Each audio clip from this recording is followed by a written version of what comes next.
जैसा कि अब आपको मैंने इसके बारे में बता दिया है और आपको इसके बारे में अब पता चल चुका है, इसीलिए अब मैं इसके बारे में ज़्यादा कुछ नहीं कहूँगा।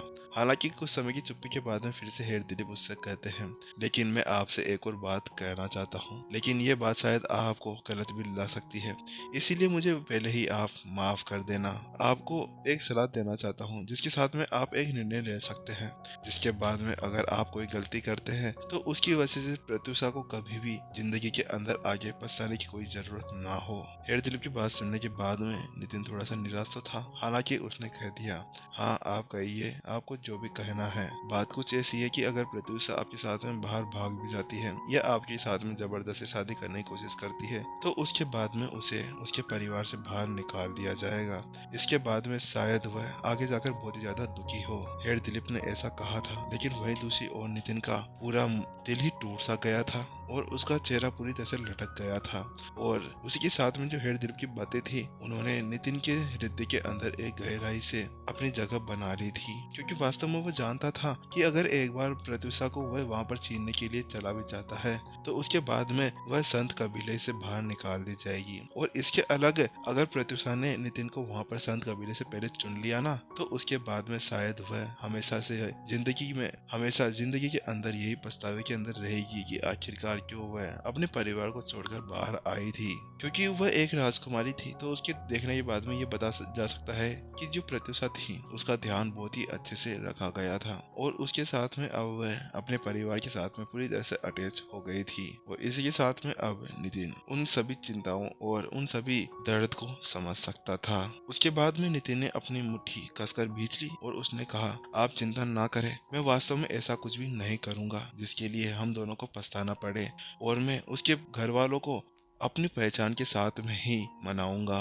मैं उसे ऐसी कोई सी भी मुश्किल स्थिति के अंदर नहीं डालूंगा जिसके अंदर उसको परिवार के अंदर और मुझ में से किसी एक को चुनना पड़े। और अब नितिन भी जानता था कि वास्तव में ये एक बहुत ही ज्यादा कठिन लड़ाई होगी, लेकिन अब उसको प्रत्युषा को पाने के लिए केवल ये एक ही रास्ता दिख रहा था। वहीं दूसरी तरफ यह देखते हुए कि नितिन अब अपनी जिद के ऊपर अड़ चुका था तो उसके बाद में हेड दिलीप भी जानते थे कि नितिन अब किसकी भी नहीं सुनने वाला था। वास्तव में सीनियर में आपको और प्रत्युषा को साथ में देखकर बहुत ही ज्यादा खुश भी होऊंगा और इसके लिए मैं आप दोनों को शुभकामनाएं देता हूँ। ठीक है हेड दिलीप, मैं आपसे एक बात पूछना चाहता हूँ कि आखिरकार प्रत्युषा गई कहाँ पर? क्योंकि कुछ समय पहले वो मेरे पास में चली गई थी, उसने ऐसा कहा था कि उसको कोई काम आ गया है। क्या आपको कुछ पता है कि वह अभी कहाँ गई होगी? साथ ही क्या आप जानते हैं कि अभी संत कबीला कहाँ पर स्थित है? क्योंकि पिछली बार जब नितिन के पास में से प्रत्युषा गई थी तो उस समय उसने वहाँ पर उसे कुछ भी नहीं बताया था कि वह कहाँ पर जा रही थी, जिससे वह उसको ढूंढ सके।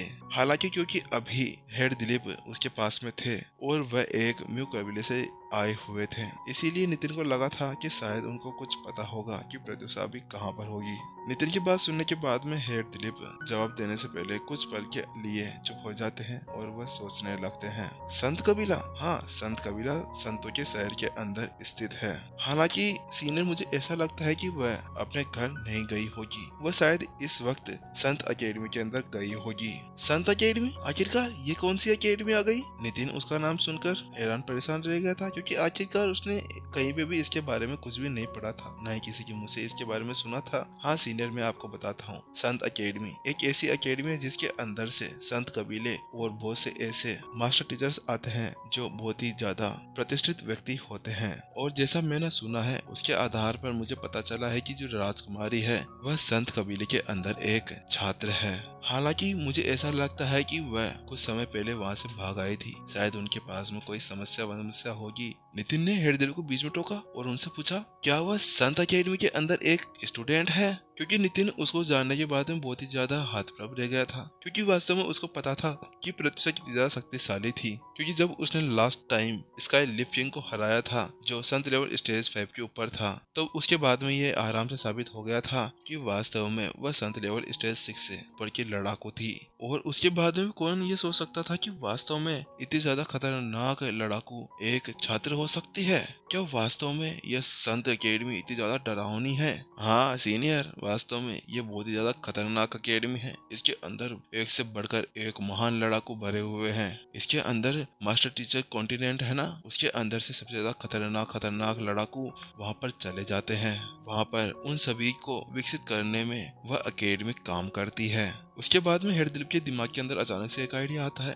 सीनियर, मुझे पास में एक आइडिया आया है। अगर आप वास्तव में ही प्रत्युषा की शादी वादी करना चाहते हैं ना, तो उसके साथ में आप वहाँ पर जाकर अपनी एक इमेज बना सकते हैं। और अगर आपने वहाँ पर अपनी एक अच्छी सी इमेज बना ली और सभी को ये साबित कर दिया कि आपके अंदर भी एक प्रतिभा है, तो आप उनके घर वालों के सामने एक अच्छे व्यक्ति बन जाएंगे। उसके बाद में कोई भी आपको हल्के में लेने की तो हिम्मत भी नहीं करेगा।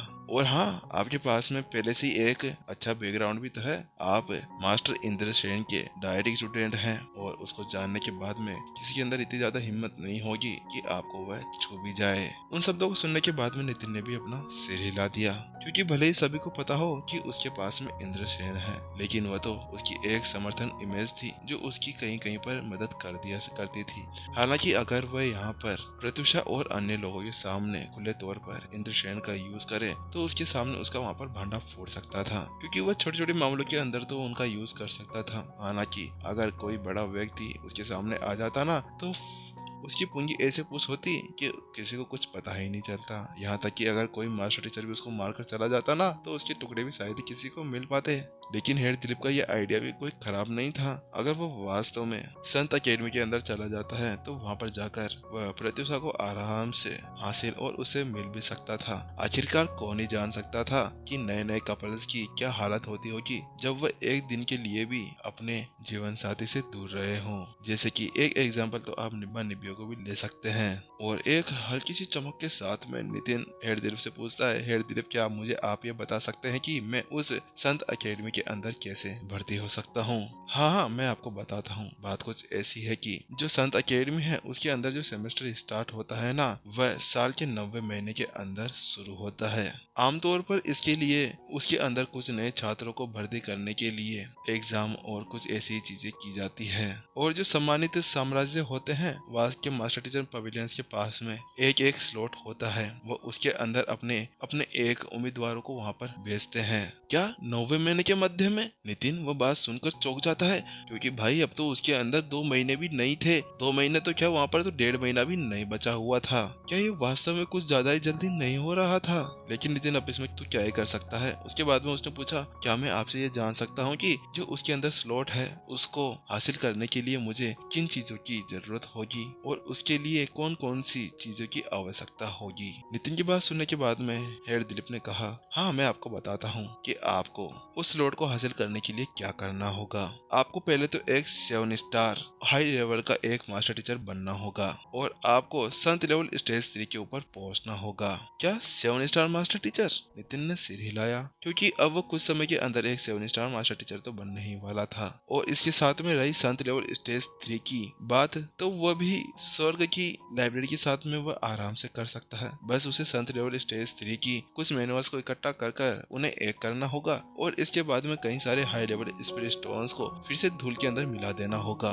लेकिन वहीं दूसरी तरफ नितिन को इस तरह से उत्सुक देखने के बाद में हेड दिलीप थोड़ी देर के लिए शांत हो जाते हैं और उनका चेहरा थोड़ा सा मायूस लग रहा था। वह कुछ भी कहने से बहुत ज्यादा झिझक रहे थे। वहीं दूसरी तरफ नितिन ने भी उन्हें नोटिस कर लिया था। उसने कहा, हेड दिलीप, क्या हुआ? क्या हुआ? आप इतने ज्यादा परेशान क्यों लग रहे हैं? सीनियर, बात कुछ ऐसी है कि जिस स्लॉट की मैं बात कर रहा था ना, जो हमारे इस पवेलियन के अंदर आया था, तो उसके लिए पहले ही एक मेंबर को चुन लिया गया और ये सब कुछ करने वाला कोई और नहीं है, पवेलियन मास्टर चंद्रन है। और उन्होंने पहले ही एक ऐसे व्यक्ति को चुन लिया है जो आगे बढ़ने के लिए तैयार है। क्या स्लॉट पहले से फुल हो गया? वो बात सुनने के बाद में नितिन के दिल के ऊपर तो छुरा चल गया। उसका दिल तो पूरी तरह टूट ही गया था और वह बिल्कुल ही सदमे के अंदर चला गया था। उसने हेड दिलीप से पूछा, आखिरकार वह कौन होगा? लेकिन ऐसा पूछते पूछते ही अचानक से उसके दिमाग के अंदर कुछ आता है और फिर उसके दिमाग के अंदर एक आकृति उभर आती है। क्या क्या वह हो सकता है? क्या आप जिसकी बात कर रहे हैं वह नितिन लाओसी है? नितिन की बात सुनने के बाद में दिलीप ने सिर हिला दिया। हाँ, आपने सही कहा, वह वही है। और उसके बाद में हेड दिलीप उससे आगे कहते हैं, और जितना मैं गलत नहीं हूँ ना, तो उसके बाद में मुझे ऐसा लगता है कि वह भी संत कबीले से एक है।